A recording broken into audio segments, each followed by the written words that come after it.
Well, welcome back to Game Time. It's already week 8 and teams want to put a mark on their district.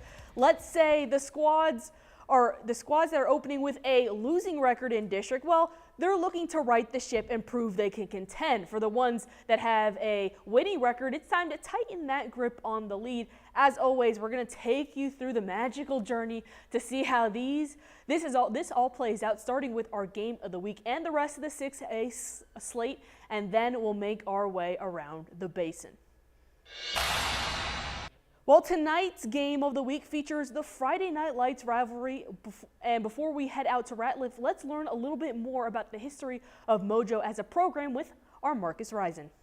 These kids are amazing. The coaches are amazing. Just the whole entire school is amazing. And we have an awesome responsibility to defend that school, to defend that honor, to defend the history of Permian High School. The Permian Panthers, one of the most storied football programs in West Texas. If you're from Odessa, you know the story of Friday Night Lights. If you're a high school football fan, you know the Permian Panthers in Odessa, Texas. But Permian is far more than just a setting of one of the most famous sports stories in book and film history. I've been following Permian since 1980, and that was one of the years that they won a state championship. And so they've won 6 state championships, been undefeated several times. The rallying cry for Permian High is Mojo. Back in 1967, there was a few fans that started yelling Mojo at the game. Nobody quite knew what they were talking about at the time. But it really didn't take off until 1968 at the semifinal game. The Pepettes at the time had these bumper stickers that they were selling, and it said the Mighty Mojo Panthers, and the band spelled Mojo on the field the first time in 1968. Tonight, the Panthers played their biggest rival, Midland Legacy, formerly Midland Lee. This is a rivalry, and we have respect for one another between the old Midland Lee program and the Permian program.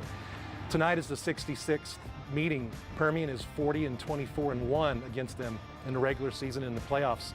And they've even met in the playoffs 3 times. Permian owns a 2-1 record on that. You know, we don't like each other, but we have respect for one another as a program. They have 3 back-to-back state championships in Lee. The kids don't like each other. The players don't like each other. The fans don't like each other. But in this time, we need rivalries. We need that thing to kick us in the rear and get us out to the ball games, because it's just so much fun to come out here on Ratliff on Friday night. So despite what the book or the movie tells you, just know the Friday Night Lights have been shining over the Permian Panthers for years upon years, even before the book was released. Just ask their trophy case. All right, that was awesome. Thanks, Marcus. Now it's time for tonight's marquee matchup where Jason Freund is at the scene and getting ready to recap it for you. All right, well, game of the week here for News West 9, and it did not disappoint. Midland Legacy and Permian put on a banger of a game, but it did start off a little slow. Defense was the name of the game in the first half. Didn't have a lot of offense. We had some interceptions, a safety, a couple fumble recoveries, but we did have some good touchdowns. Let's take a look at those touchdowns right now. Game of the week action as the undefeated Permian Panthers look to keep up the momentum against the reigning division champion Midland Legacy Rebels. Opening possession, Panthers spring right into action as Justice Lara gets the handoff, shoots into the end zone for the quick score. Panthers up 7. Midland Legacy looking to respond in the end zone. Marcus Davila looking to throw, but Aiden Serrano secures the stretch and snag for a Rebel touchdown. Score knotted up at 7. Safety puts Midland Legacy up 9-7, but Permian looks to respond. Fake handoff, ball goes to Teron Young, and he fights his way into the end zone for a score. Permian took a 15-7 lead after the touchdown. All right, Colin, first off, congratulations on the huge win. Now tell me, what is it like coming into this game, beating an undefeated Permian team on their home turf? Well, I can tell you not many people believed in our team to go get a win, so this meant a lot to us. Well, you did hear it from the wide receiver, Colin Brazel himself. He's the one who iced the game with his final touchdown in the fourth quarter. However, this was a game that was on a seesaw all night, momentum swinging back and forth, back and forth. However, it was Midland Legacy who was able to get the final momentum to swing their way, defeating Permian on their home turf and ending their undefeated streak and are now at 3-4 on the season. That's all for me at Ratliff Stadium. Jenna, back to you. Hey, thanks so much, Jason. Now it's time to see if Midland High can notch a district win over Friendship, which has already defeated Legacy we just saw them beat Permian, and that team came into the game 1-0, and it was the Midland High Bulldogs looking for their first win. And Tyler Dupnick is out at Astound Broadband Stadium. This one, the weather was a little less wet. Tyler had to go out there. Well, Jenna, it was a very exciting first quarter for a triple option attack that Midland High runs. It was very explosive for their offense early on. Their defense had their moments as well. Let's go ahead and take a look at those first half highlights.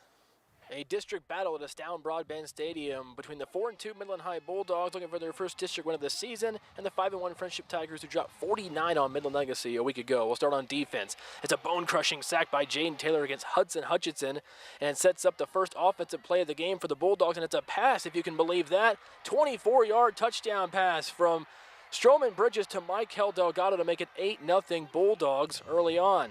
Now Friendship would quickly answer as it's Hutchinson dropping it out of a helicopter to Tate Bills. 8-7 Bulldogs still in front.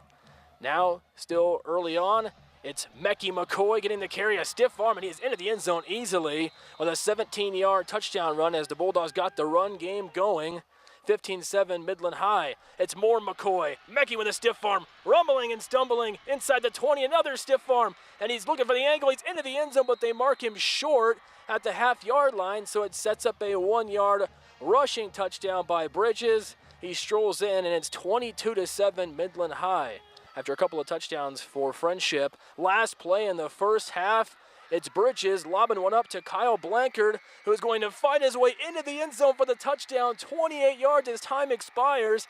28-21 Midland High at halftime.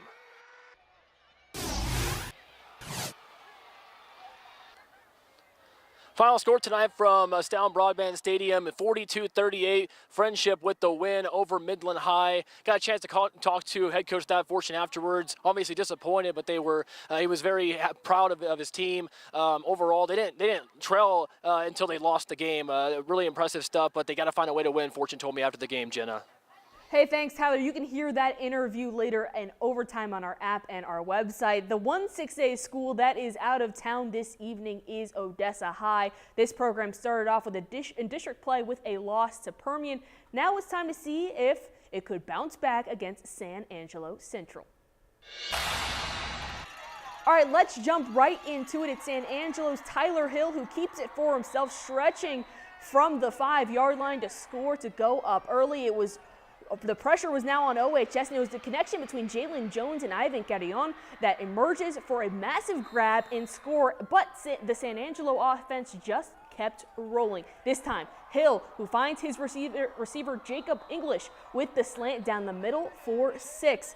But the Jones and Carrion combination was feasting tonight, though, with a impressive grab, and they were doing them all over the yard. This one was a juggling snag that put the Broncos in the red zone, and then it was the senior ball carrier Marcos Maricharlar who punches this one into the end zone for an 18-yard touchdown, and Odessa High would end up losing that one. And speaking of touchdowns, we got more of those to cover with Monahans versus Fort Stockton coming up, and not to mention some action on the field as the Andrews Mustangs take on Estacado, so stick around after the break.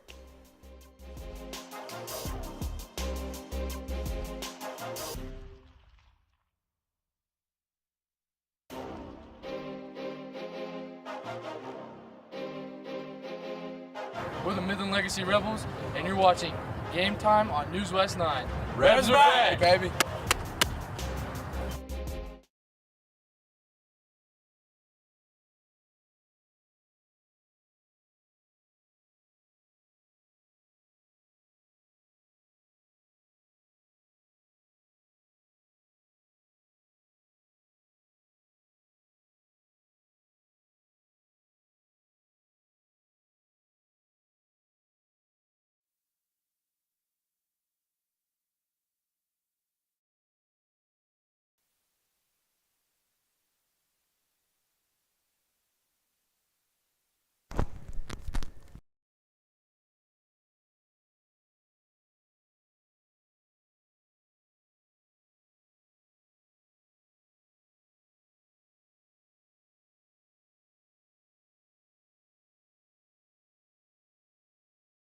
This one. Mic check on Aaron. Mic check. 1, 2, 3.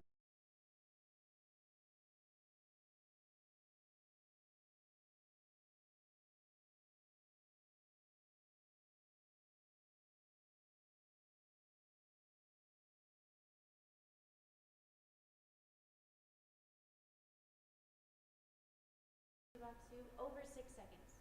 Ooh, that's fine. Not bad.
Welcome back to Game Time. We have a lot of action still to cover, so we've enlisted a little bit of help from a familiar face.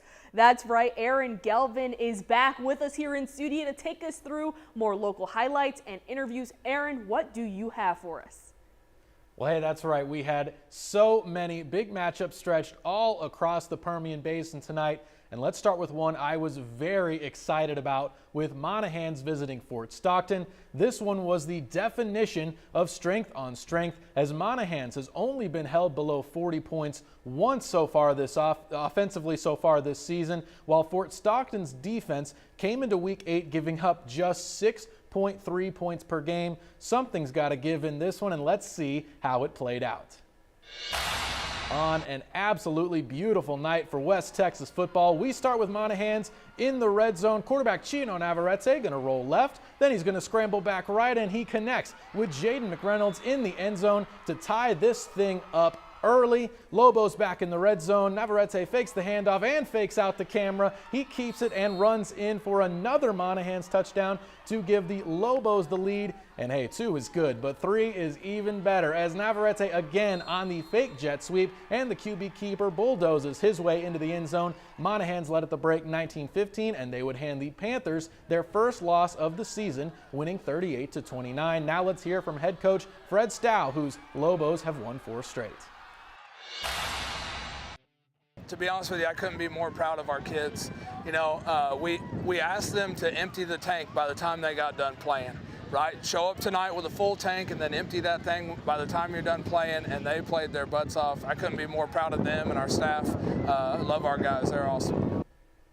And we also had some action. Let's move up north to Estacado, where the Andrews Mustangs were on the road tonight visiting the Matadors. It's been a 5-2 start in Tom Harvey's first year at Andrews, and quarterback Ashton Galvan led the Mustangs into a district test tonight in enemy territory.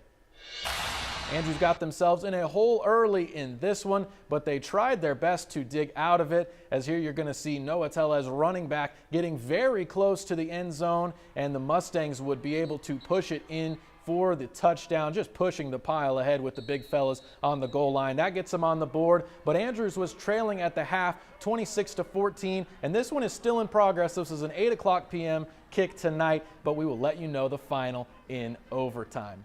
And keeping with the Lubbock theme, it was Bulldogs versus Wildcats tonight as Coahoma visited Idalou. The Dogs have been rolling following a tight Week 1 loss to Forsan, and they haven't been beaten since. This was a chance for that Bulldog defense to feast against an Idalou team that has been struggling offensively so far. But the Wildcats definitely weren't struggling to begin this game, as number 7 QB Tate Henley connects with his wide receiver Blake Diaz, and he zooms down the field, getting taken down at the 5-yard line. That's going to put Idalou in scoring position. Here Henley will hand off to Tyler Jack, and he pushes his way into the end zone, putting the Wildcats up 7-0, and the Bulldogs trying to get something going here on this play, but this pass is going to be picked off, and Idalou going the other way. The Wildcats led at halftime 14-0, and they would go on to win 28-16, snapping the Coahoma win streak. And coming up after the break, we've got more highlights for you as we check in on the Wink Wildcats trying to keep their perfect season alive. Stay tuned for that next.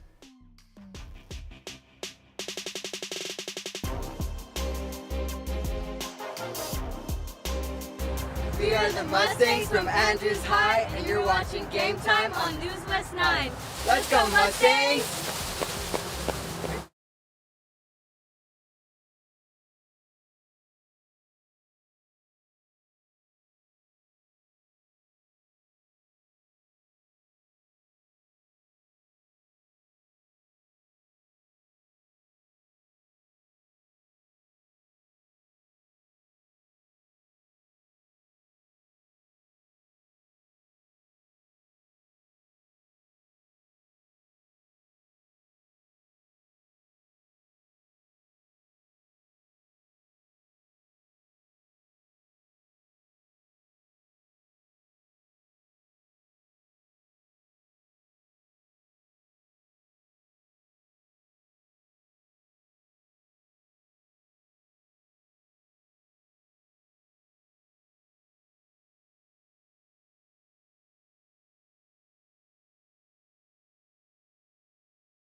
Week 8 of Game Time is coming to a close, unfortunately, but we still have some more to get to, so let's just jump right back into it. The undefeated Wink Wildcats traveled over to face Ira Ann and the Braves, and it was a little bit of a sloppy one here early, a fumble that was recovered by Ira Ann's Prather Sheeman, and he took it down the field, but then it was the offense for Wink. It's the bomb from Cannon Gibson. He finds his receiver to give the lead to the Wink Wildcats, and on the other end, it was a nice throw in catch between the Ira Ann Braves, and that would even up the score 7-7, and then it was the run game that would take over. It was a back and forth. It was the handoff to Montoya, who punches it past, and then it was the reverse run, who Montoya again wheels around the defenders for another trip to the end zone. The special teams unit for the Braves would step up to help, though. They would chip away at this Wildcat lead. It's Noah Gasser who uses that last name and turns on the burners and uses every ounce of, get this, gas for the 90-yard kickoff return. Now that we've seen a bunch of different highlights, you're going to want to stick around because we're going to see the best of the best in one short little video. That's right, I'm talking about top plays, all that coming up next. We're the Wink Wildcats! watching Game Time on News West 9. Let's go Cats!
Well, we've seen a ton of highlights. Now it's time to decide what teams and players stood out among the rest. That's right, it's top plays. Be sure to vote on my Twitter page at EliteGayJenna for your favorites tomorrow, starting at 8:30 a.m. Let's get into the action.